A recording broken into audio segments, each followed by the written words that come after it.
Day 6. Task.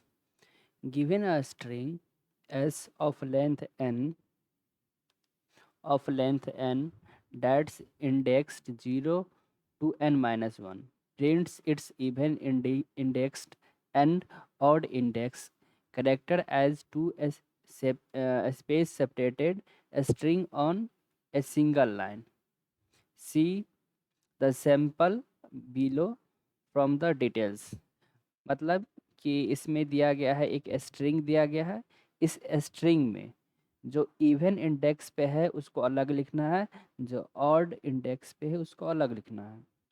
तो हम एक चीज़ जानना ज़रूरी है इसमें कि जो नेचुरल नंबर होता है, नेचुरल नंबर का स्मॉलेस्ट इवन नंबर क्या होगा? इसका 2 होता है।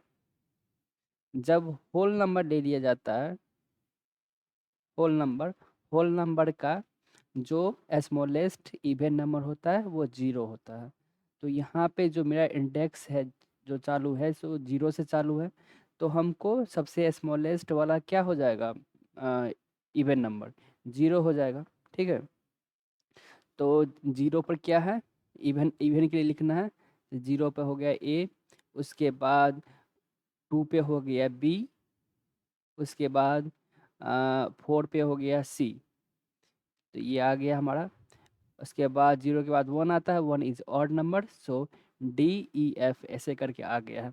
तो हमको इसी सीक्वेंस में लिखना है, इवन को अलग लिखना है, ऑड को अलग लिखना है। ठीक है, और बीच में 2 स्पेस से सेपरेट कर देना है उसको। ठीक है, और इनपुट का फॉर्मेट किस टाइप का होगा?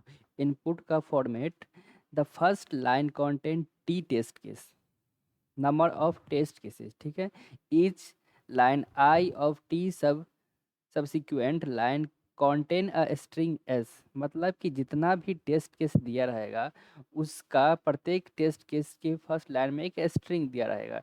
जैसे हुआ, मान लेते हैं कि एक सेकेंड, तो जैसे हुआ कि यहाँ पे 2 टेस्ट केस लिया गया है, 2 टेस्ट केस लिया गया है, यहाँ पे 2 टेस्ट केस लिया गया है। तो फर्स्ट नंबर का टेस्ट केस ये हो गया, सेकेंड नंबर का टेस्ट केस ये हो गया। तो इस प्रत्येक टेस्ट केस में एक स्ट्रिंग दिया रहेगा, उस स्ट्रिंग के लिए हमारा अलग अलग सेपरेट करके आंसर लिखना है। Here is my code, and first we take input T test case, so int C and cin C. यहाँ पे कितना टेस्ट केस होगा? सो यहाँ पे आ गया।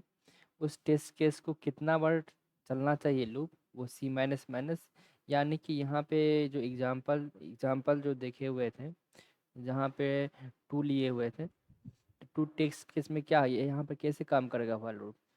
WHIL वाइल, इसके अंदर 2 रहेगा। पहला बार जो चलेगा सो 2 के लिए चलेगा, फिर जो है उसके बाद यहाँ पे लास्ट में 1 आ जाएगा, फिर ये लास्ट होके जब ये 0 होगा तो ये टर्मिनेट हो जाएगा, मतलब कि नहीं चलेगा। तो हमारा कितना बार चला? टेस्ट केस 2 बार चला। सो इसलिए यहाँ पे सी माइनस माइनस कर दिए। उसके बाद हमको क्या लेना है? स्ट्रिंग लेना है प्रत्येक टेस्ट के लिए। तो फिर यहाँ पे एक स्ट्रिंग ले लिए हम, यहाँ पे स्ट्रिंग ले लिए सी इन ए, स्ट्रिंग को रीड कर लिए। उसके बाद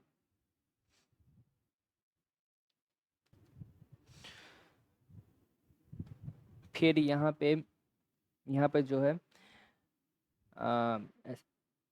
ले लिए, स्ट्रिंग ले लिए। स्ट्रिंग के बाद इसका साइज निकाल लेते हैं। साइज हम इस कारण से निकाल रहे हैं क्योंकि यहाँ पे जैसे हुआ कि यहाँ पे 0 से स्टार्ट हुआ है, n-1 तक गया है, मतलब कि 1 2 3 4 5 6 है।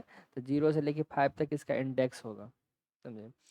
तो यहाँ पे इंट आई इक्वल टू 0, 0 से लेस देन, जो साइज स्ट्रिंग का होगा उससे लेस देन होना चाहिए। उसके बाद हम कैसे प्रिंट कर सकते हैं? उसके बाद हम चेक करेंगे कि इवन है या ऑड है। इवन ऑड को चेक करने के लिए मॉडुलस का यूज़ करते हैं। तो यहाँ पे आई को आई मॉडुलस 2, यानी फर्स्ट टाइम में क्या चेक होगा, 0 मॉडुलस 2, जी मॉडुलस 2 से डिवाइड किया जाएगा 0 में, तो रिमाइंडर 0 आएगा। That means it is a even, so इसमें प्रिंट हो जाएगा ए, मतलब स्ट्रिंग के 0 इंडेक्स पे जो रहेगा वो प्रिंट हो जाएगा। तो फर्स्ट में हैकर में क्या हो जाएगा, पहला एच प्रिंट हो गया, फिर से लूप चलेगा, फिर लूप चल के यहाँ पे आई इजकल टू 1 हो जाएगा, आई इज नॉट इवन, सो अभी कुछ प्रिंट नहीं होगा, फिर आई प्लस प्लस होगा तो आई 2 हो जाएगा, 2 मोर 2 इजकल टू, रिमाइंडर क्या हो जाएगा, 0 हो जाएगा, तो फिर वो प्रिंट होगा। तो ए के 2 पे क्या है, ए के 2 पे सी है तो सी प्रिंट होगा। इसी तरह से इसी तरह से जो है, इसी तरह से ऑड के लिए भी हम लिए यहाँ पे, ऑड के लिए भी वही होगा कि इसमें देखेंगे कि ये ऑड है कि नहीं ऑड है, ठीक है, तो फिर उसका प्रिंट कर देना है।